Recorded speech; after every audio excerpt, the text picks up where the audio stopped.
LT grade biology classes के आज के अंक में आप सभी लोगों का स्वागत है। आज का टॉपिक है शैवाल अथवा एल्गी। तो शैवाल अथवा एल्गी पर मोस्ट इंपॉर्टेंट एमसीक्यू लेकर के आए हैं। चलिए शुरू करते हैं।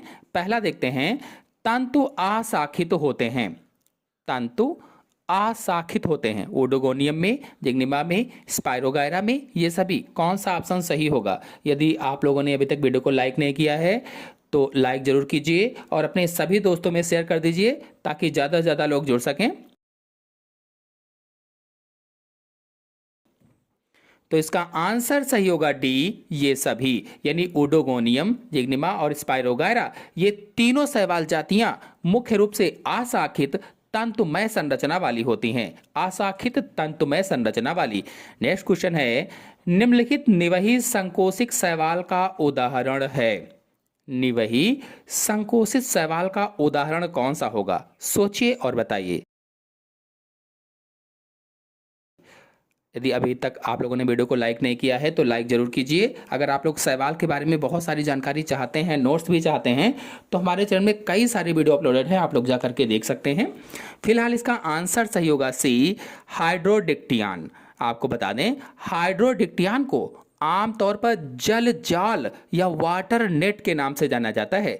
जल जाल या वाटर नेट के नाम से जानते हैं। और यह एक निवही शैवाल है। निवही का मतलब होता है कॉलोनिकल शैवाल है, एक कतार में एक लाइन में रहता है। इसमें कोशिकाएं एक विशिष्ट जालीदार संरचना में होती हैं, जालीदार संरचना में।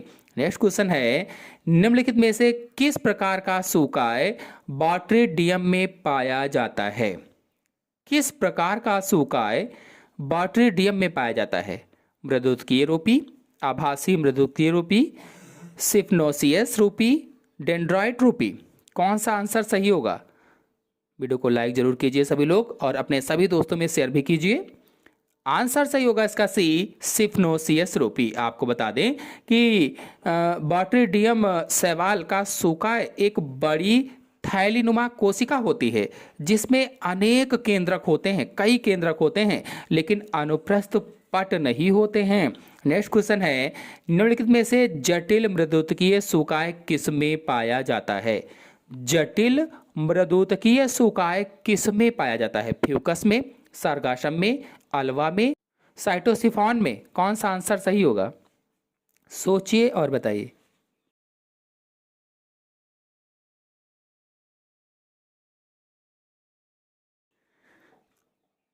आंसर सही होगा इसमें से बी, सारगासम में। जटिल मृदुतकीय सूकाय सारगासम में पाया जाता है।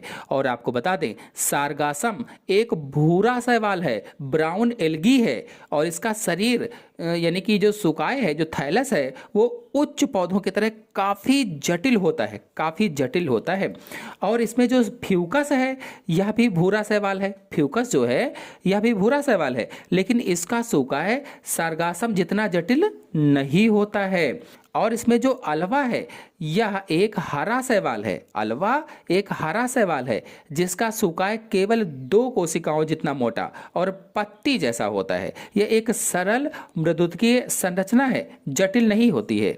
और जो डी वाला ऑप्शन है, साइटोसिफॉन, यह एक अन्य भूरा शैवाल है, लेकिन जटिलता के मामले में सारगासम में। आंसर सही होगा बी, सारगासम में। नेक्स्ट क्वेश्चन है, फाइकोलॉजी अध्ययन है। फाइकोलॉजी अध्ययन किसका है?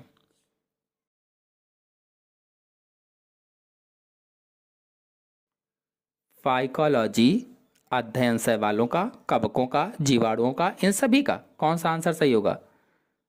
फाइकोलॉजी अध्ययन है। तो आंसर सही होगा इसका पहला, शैवालों का। फाइकोलॉजी जो है यह वनस्पति विज्ञान की वह शाखा है जो शैवालों अथवा एल्गी के अध्ययन से संबंधित है। और शैवालों के अध्ययन में उनकी संरचना, उनका कार्य, प्रजनन, पारिस्थितिकी और आनुवंशिकी आदि सभी आते हैं।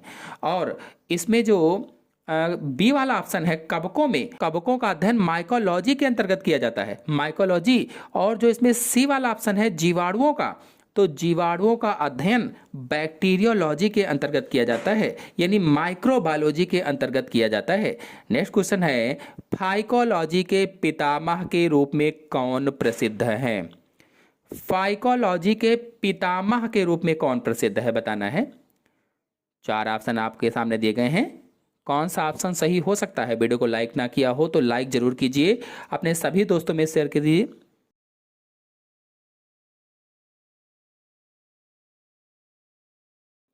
तो इसका आंसर सही होगा पहला, फ्रिश। फाइकोलॉजी के पितामह के रूप में कौन प्रसिद्ध हैं? फ्रिश प्रसिद्ध हैं। इन्हें फाइकोलॉजी पितामह के रूप में जाना जाता है। और इसमें जो बी वाला ऑप्शन है, पेपेनफास, तो ये भी एक प्रसिद्ध शैवाल विज्ञानी थे जिन्होंने शैवालों के वर्गीकरण और इतिहास में महत्वपूर्ण योगदान दिया। और इसमें जो सी वाला ऑप्शन है, स्मिथ, तो ये भी एक जाने माने फाइकोलॉजिस्ट थे जिन्होंने शैवालों पर एक महत्वपूर्ण पुस्तक और शोध कार्य किए थे। और जो मॉरिस हैं, ये विकल्प आमतौर पर फाइकोलॉजी के संदर्भ में प्रमुखता से उद्धृत नहीं किया जाता है, फिलहाल यहाँ पर लिख दिया गया है। नेक्स्ट क्वेश्चन है, शैवालों के वर्गीकरण का आधार है, इसके क्लासिफिकेशन का आधार क्या है, बेस क्या है, बताना है। 4 ऑप्शन आपके सामने दिए गए हैं, वर्णकों के प्रकार, कोशिका भित्ति की प्रकृति, संचित भोज्य पदार्थ की प्रकृति, कौन सा ऑप्शन सही होगा, सोचिए और बताइए। शैवालों के विभिन्न वर्ग, चाहे वो क्लोरोफाइसी हो, फियोफाइसी हो, रोडोफाइसी हो, इन सभी के बारे में हमारे चैनल में वीडियो अपलोडेड है, चित्र सहित समझाया है। अगर आप लोग जानना चाहते हैं तो जाकर के देख सकते हैं। फिलहाल इसमें आंसर सही होगा डी, उपरोक्त सभी। अब इसमें जो ए वाला ऑप्शन है, वर्णकों के प्रकार, तो जैसे क्लोरोफिल ए है, बी है, ये हरे शैवाल होते हैं। और इसी तरह से फ्यूकोजैंथिन जो भूरे शैवाल होते हैं, फाइकोएरिथ्रिन जो लाल शैवाल होते हैं, तो ये सबसे महत्वपूर्ण वर्गीकरण में आधारों में से एक होता है।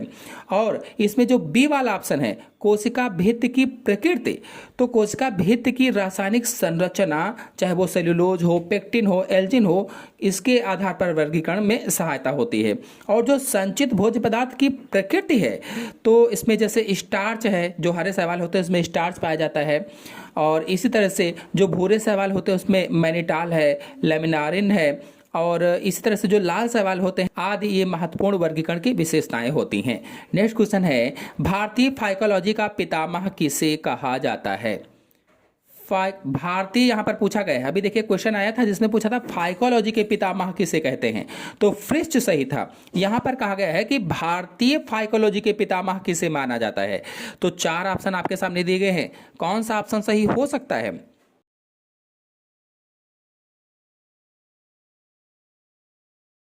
वीडियो को लाइक ना किया हो तो लाइक जरूर कीजिए, अपने सभी दोस्तों में शेयर भी कर दीजिए। तो इसका आंसर सही होगा पहला, प्रोफेसर MOP अयंगर को। प्रोफेसर MOP अयंगर को भारतीय फाइकोलॉजी का पितामह माना जाता है। आपको बता दें कि इन्हें भारतीय फाइकोलॉजी का पितामह यानी फादर ऑफ इंडियन फाइकोलॉजी माना जाता है। और उन्होंने भारतीय शैवालों पर व्यापक शोध किया है, व्यापक शोध, और मद्रास में फाइकोलॉजी के अध्ययन को स्थापित भी किया है। और इसमें से जो बी वाला ऑप्शन है, ये भी एक भारतीय शैवाल विज्ञानी थे, लेकिन भारतीय फाइकोलॉजी के पितामह अयंगार को ही माना जाता है। और जो सी वाला ऑप्शन है, प्रोफेसर R मिश्रा, ये एक प्रसिद्ध भारतीय माइकोलॉजिस्ट या कवक विज्ञानी थे, ना कि फाइकोलॉजिस्ट के पितामह थे।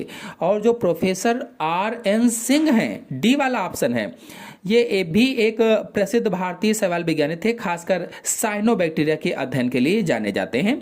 नेक्स्ट क्वेश्चन है, निम्नलिखित में से किसमें गतिशील कोशिकाएं तथा लैंगिक प्रजनन पाया जाता है?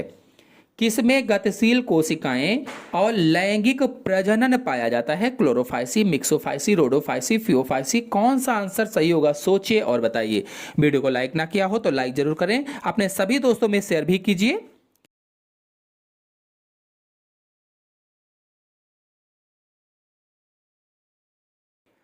तो इसका आंसर सही होगा बी, मिक्सोफाइसी। यानी कि किसमें गतिशील कोशिकाएं व लैंगिक प्रजनन नहीं पाया जाता है, तो मिक्सोफाइसी में नहीं पाया जाता है।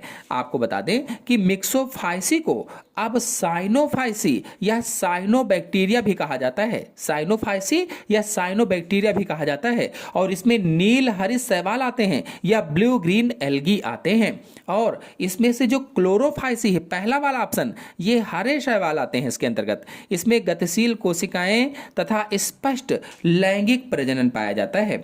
और इसमें जो रोडोफाइसी है, सी वाला ऑप्शन है, इसमें लाल शैवाल आते हैं और इनमें गतिशील कोशिकाएं पूरी तरह से अनुपस्थित होती हैं, लेकिन इनमें जटिल लैंगिक प्रजनन पाया जाता है। और जो इसमें डी वाला ऑप्शन है, फियोफाइसी, ये भूरे शैवाल होते हैं, इनमें गतिशील कोशिकाएं तथा लैंगिक प्रजनन पाया जाता है। तो इस तरह से चारों ऑप्शन मैंने आपको समझाया। फिर अगला क्वेश्चन है, समुद्री खजूर का वानस्पतिक नाम क्या है? समुद्री खजूर का वानस्पतिक नाम बताना है। क्या है? सोचिए और बताइए कि कौन सा आंसर सही हो सकता है चार ऑप्शन में से।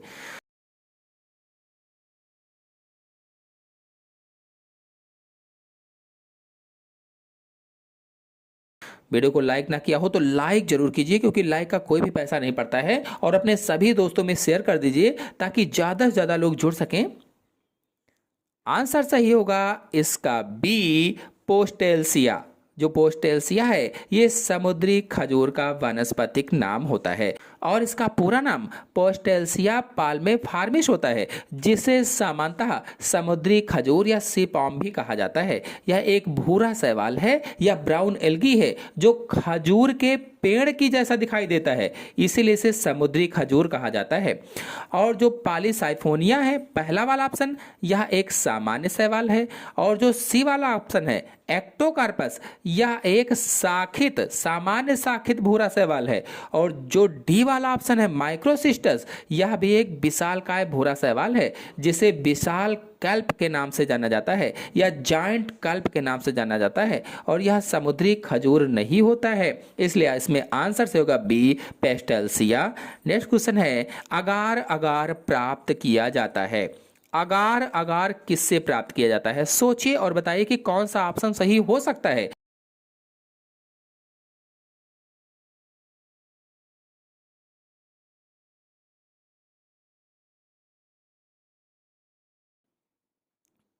वीडियो को लाइक ना किया हो तो लाइक जरूर कीजिए, अपने सभी दोस्तों में शेयर भी कीजिए।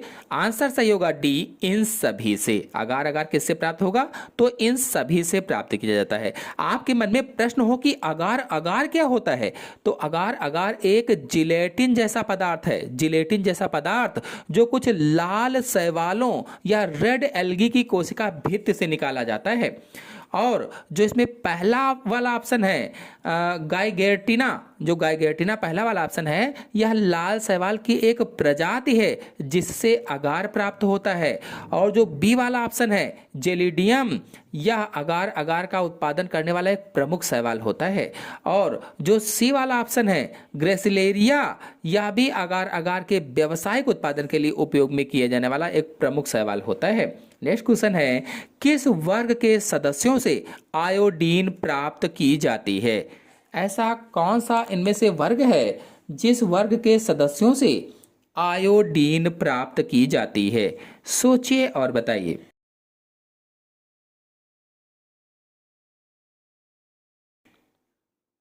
हरे शैवाल, भूरे शैवाल, लाल शैवाल, नीली हरी शैवाल, किस वर्ग के सदस्यों से आयोडीन प्राप्त की जाती है? वीडियो को लाइक जरूर करें आप सभी लोग। आंसर सही होगा बी, भूरे शैवाल या ब्राउन एल्गी। जो भूरे शैवाल हैं, भूरे शैवालों की कुछ प्रजातियां विशेष रूप से कैल्प जैसे कि लेमिनेरिया है और फियोकस है में आयोडीन की मात्रा बड़ी मात्रा में संचित होती है। आयोडीन इनमें बड़ी मात्रा में पाई जाती है और इन शैवालों से व्यावसायिक रूप से आयोडीन का निष्कर्षण किया जाता है। नेक्स्ट क्वेश्चन है, संकोशीय शैवाल का उदाहरण है। सिनोसिटिक शैवाल का उदाहरण क्या है? संकोशीय यानी कि सिनोसिटिक शैवाल का उदाहरण बताना है। वाउचेरिया, कारा, नास्टाक, पॉलीसाइफोनिया, कौन सा आंसर सही होगा? सोचिए और बताइए।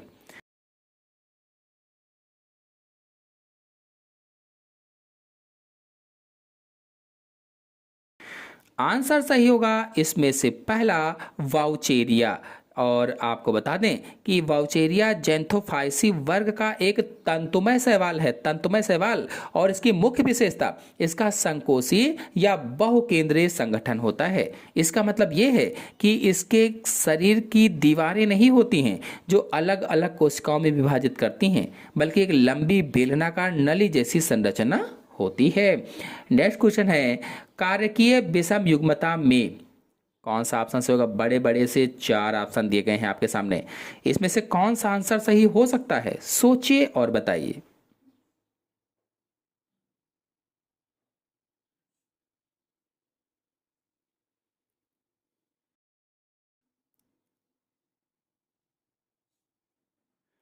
आंसर सही होगा इसमें से पहला, युग्मक आकारकीय रूप से समान किंतु कारकीय रूप से भिन्न होते हैं। नेक्स्ट क्वेश्चन है, चावल का अच्छा उत्पादन अनेकों वर्षों तक बिना नाइट्रोजनी उर्वरक दिए प्राप्त होता रहता है, क्योंकि कौन सा आंसर सही होगा? सोचिए और बताइए। वीडियो को लाइक ना किया हो तो लाइक जरूर कीजिए, अपने सभी दोस्तों में शेयर भी कीजिए।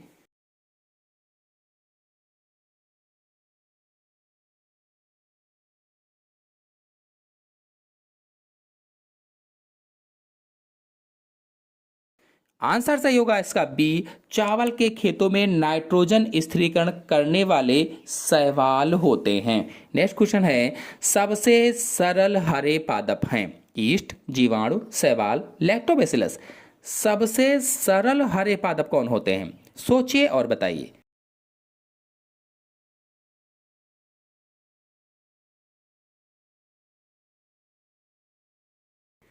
आंसर सही होगा सी, शैवाल या एल्गी सबसे सरल हरे पादप समूह हैं और ये मुख्य रूप से जलीय होते हैं, जिनमें जड़, तना, पत्ती जैसे विभेदीकरण का अभाव होता है, यानी ये सब नहीं पाया जाता है। लेकिन उनमें क्लोरोफिल होता है, क्लोरोफिल, जिससे वह अपना भोजन स्वयं बना लेते हैं। कैसे? तो प्रकाश संश्लेषण क्रिया के माध्यम से।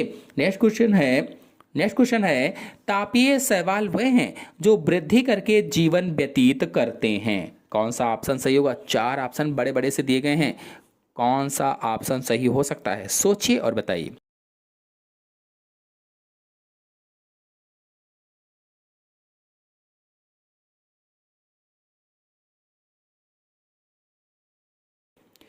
ऑप्शन सही होगा भी, गर्म झरनों में जहां जल का तापक्रम लगभग 70 डिग्री होता है। आपको बता दें, तापीय शैवाल यानी कि थर्मल एल्गी या थर्मोफिलिक शैवाल उन शैवालों को कहते हैं जो असामान्य रूप से उच्च तापमान वाले वातावरण में जीवित रहते हैं और वृद्धि करते हैं।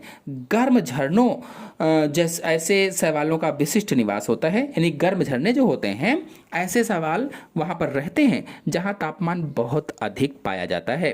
नेक्स्ट क्वेश्चन है, जब हरे शैवाल को प्रकाश में रखा जाए तो चल वायवीय जीवाणु उसके आसपास एकत्रित हो जाते हैं, क्योंकि कौन सा आंसर सही होगा? सोचिए और बताइए।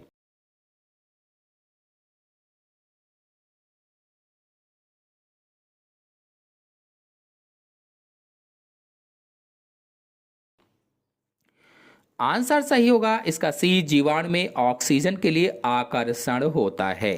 जीवाणु में ऑक्सीजन के लिए, O2 के लिए आकर्षण होता है। मतलब जब हरे शैवालों को प्रकाश में रखा जाता है तो वे प्रकाश संश्लेषण प्रक्रिया करते हैं, फोटोसिंथेसिस होती है और जिसमें वे ऑक्सीजन मुक्त करते हैं। और मोटाइल या चल वायवीय जीवाणु या एरोबिक बैक्टीरिया वे होते हैं जिन्हें जीवित रहने के लिए O2 या ऑक्सीजन की आवश्यकता होती है और ये जीवाणु उच्च ऑक्सीजन सांद्रता वाले क्षेत्रों की ओर आकर्षित होते हैं, जो कि प्रकाश संश्लेषण करने वाले शैवाल के आसपास का क्षेत्र होता है। और यह एक शास्त्रीय प्रयोग है जिसे एंजलमैन का प्रयोग कहा जाता है, experiment of Angelman. Next question है, साइनोबैक्टीरिया को रखा जाता है, साइनोबैक्टीरिया को किस में रखा जाता है? सोचिए और बताइए कौन सा आंसर सही हो सकता है।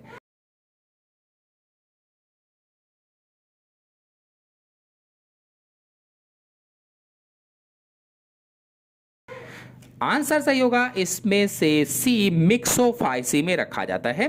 यानी साइनोबैक्टीरिया को पारंपरिक रूप से नील हरित शैवाल या ब्लू ग्रीन एल्गी के रूप में जाना जाता है और वनस्पति विज्ञान वर्गीकरण प्रणाली में उन्हें मिक्सोफाइसी वर्ग के तहत वर्गीकृत किया गया था। हालांकि आधुनिक वर्गीकरण में चूंकि वे प्रोकैरियोटिक जीव हैं, इसीलिए उन्हें अब मोनेरा जगत में रखा जाता है, लेकिन दिए गए विकल्पों में से मिक्सोफाइसी उनका पारंपरिक शैवाल आधारित वर्ग का नाम है। नेक्स्ट क्वेश्चन है, व्यावसायिक रूप से अगार किससे प्राप्त होता है? व्यावसायिक रूप से बताना है अगार किससे प्राप्त किया जाता है। चार ऑप्शन आपके सामने दिए गए हैं, नीली हरे शैवाल से, भूरे शैवाल से, हरे शैवाल से, लाल शैवाल से। इन सब शैवालों के बारे में हमारे चैनल में चित्र सहित वीडियो अपलोडेड है, आप लोग चाहें तो जाकर के देख सकते हैं।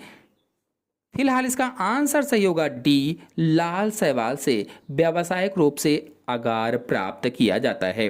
यानी कि जो अगार है एक जेलेटिनिंग एजेंट होता है या जेलिंग एजेंट होता है, जेलिंग जेल जैसा होता है, जिसका व्यापक रूप से प्रयोगशालाओं या कल्चर मीडिया और खाद्य उद्योग में उपयोग होता है और यह व्यावसायिक रूप से मुख्य रूप से कुछ लाल शैवालों से प्राप्त होता है और विशेष रूप से जैसे जेलिडियम जो है, ग्रेसलेरिया है, इन प्रजातियों से अगार बहुत ज़्यादा प्राप्त किया जाता है। फिर अगला क्वेश्चन है, पायरेनाइड किसके बने होते हैं?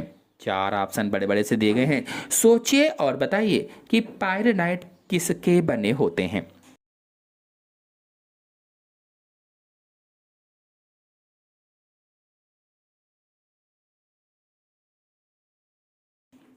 फिलहाल इसका आंसर सही होगा प्रोटीन युक्त केंद्र से जो स्टार्च के पतले आवरण से घिरा रहता है।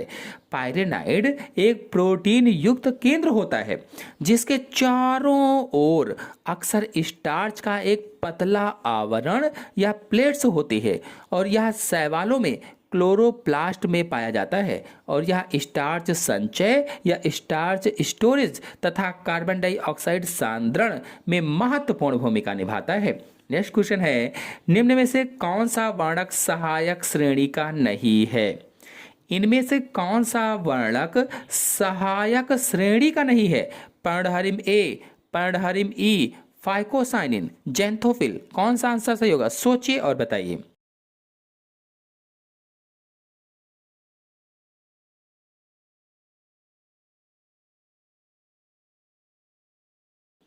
आंसर सही होगा इसमें से पहला पर्णहरिम ए। और पर्णहरिम ए प्रकाश संश्लेषण में मुख्य प्रकाश ग्राही वर्णक होता है, लाइट हार्वेस्टिंग पिगमेंट होता है। यह सीधे प्रकाश ऊर्जा को रासायनिक ऊर्जा में परिवर्तित करने में शामिल होता है।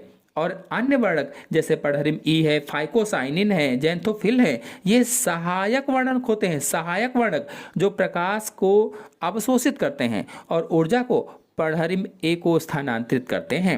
नेक्स्ट क्वेश्चन है, निम्न में से किस समूह में संवहन ऊतक का अभाव होता है? किस समूह में संवहन ऊतक का अभाव होता है? थाइलोफाइटा में, आवृत बीजों में, टेरिडोफाइटा में, इन सभी में, टेरिडोफाइटा, थाइलोफाइटा आदि इन सभी के बारे में अगर आप जानना चाहते हैं तो हमारे चैनल में वीडियो अपलोडेड है, आप लोग जाकर के अच्छी तरीके से समझ सकते हैं। फिलहाल इसमें आंसर सही होगा पहला, थैलोफाइटा में। थैलोफाइटा एक पादप जगत है और पादप जगत का सबसे निचला समूह है जिसमें मुख्य रूप से शैवाल या एल्गी आते हैं। इनके शरीर जो होते हैं जड़, तना, पत्ती आदि में बटे नहीं होते हैं, थैलस जैसे होते हैं, थैलस जैसे। और इनमें जाइलम और फ्लोएम जैसे संवहन ऊतक पूरी तरह से नहीं पाए जाते हैं या पूरी तरह से एब्सेंट होते हैं या पूरी तरह से अनुपस्थित होते हैं। और जो जाइलम फ्लोएम है यही संवहन ऊतक होते हैं, इसलिए इसमें आंसर से होगा पहला, थैलोफाइटा में। नेक्स्ट क्वेश्चन है, निम्न में से किस वर्ग के सदस्यों के जीवन चक्र में पश्चाप युक्त कोशिकाएं नहीं पाई जाती हैं? पश्चाप युक्त कोशिकाएं किस में नहीं पाई जाती हैं? कौन सा आंसर सही होगा?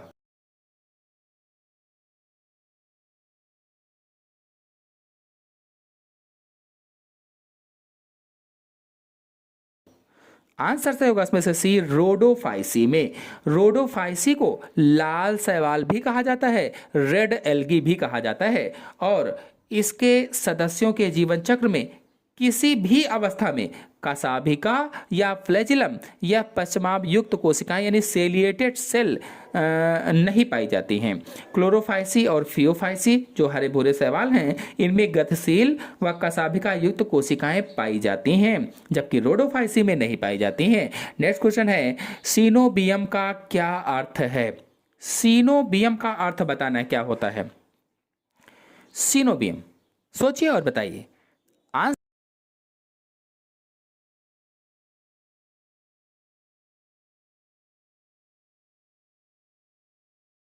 आंसर सही होगा इसमें से पहला, एक खोखली गोलाकार मंडल, ये ऑप्शन सही होगा। आपको बता दें कि सीनोबियम शैवाल में पाए जाने वाली एक प्रकार की कॉलोनी होती है, मंडल होता है।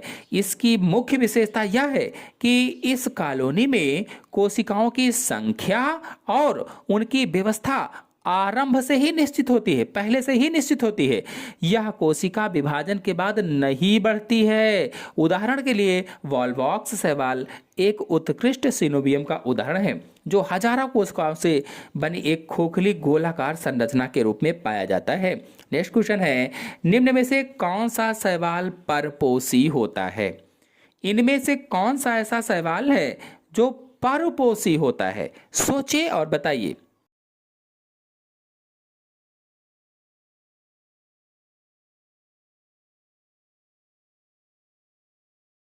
आंसर सही होगा इसमें से सी, सेफेलुरॉस जो है ये शैवाल परपोषी होता है।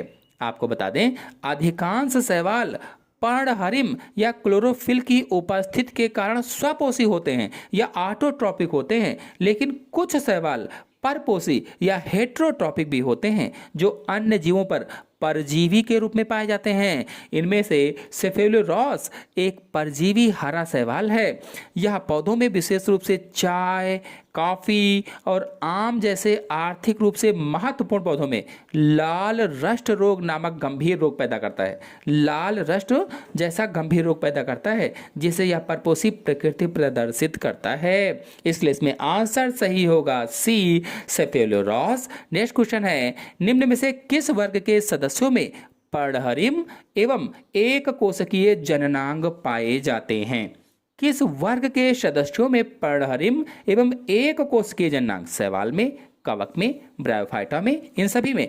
शैवाल, कवक, ब्रायोफाइटा, इन सब के बारे में अगर आप डिटेल से समझना चाहते हैं तो हमारे चैनल में वीडियो अपलोडेड है, आप लोग जा करके अच्छी तरीके से समझ सकते हैं। और फिलहाल इसमें आंसर सही होगा पहला, शैवाल में।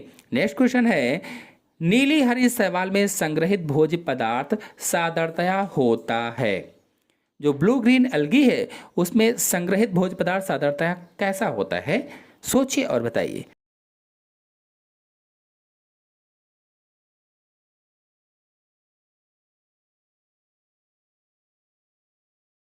आंसर सही होगा इसमें से बी, साइनोफिशियन स्टार्च।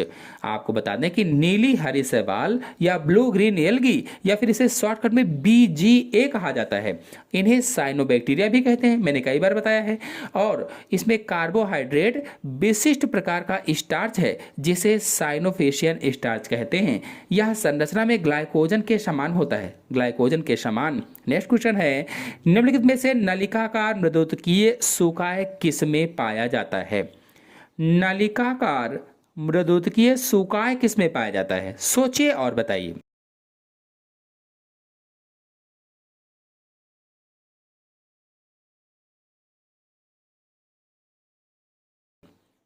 आंसर सही होगा इसमें से सी, अल्वा में पाया जाता है। अल्वा में सूकाय यानी थैलस पादप शरीर को कहते हैं, जिसमें जड़, तना, पत्ती आदि ना पाई जाती हो, एक थैलस जैसी संरचना हो, उसे ही क्या, सूकाय कहा जाता है।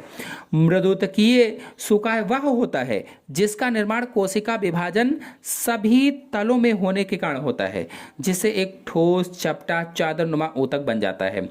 अलवा, जिसे सीलेट्स भी कहते हैं, अलवा को सीलेट्स भी कहा जाता है, इसमें एक सरल, चपटा, दो कोशिका मोटा मृदुतकीय सूकाय होता है।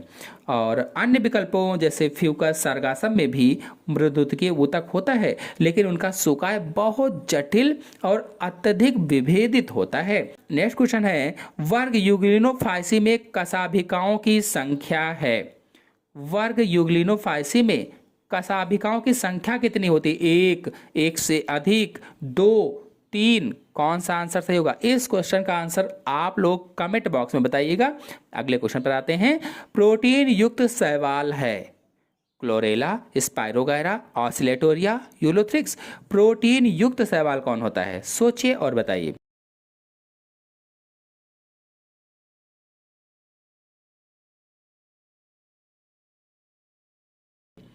आंसर सही होगा इसमें से पहला क्लोरेला प्रोटीन युक्त शैवाल होता है, प्रोटीन युक्त शैवाल। नेक्स्ट क्वेश्चन है, आभासी मृदुतकीय सूकाय पाया जाता है। आभासी मृदुतकीय सूकाय किसमें पाया जाता है? सोचिए और बताइए कि कौन सा आंसर सही हो सकता है। आंसर सही होगा इसमें से बी, बैट्रेकोस्पर्मम में पाया जाता है, बैट्रेकोस्पर्मम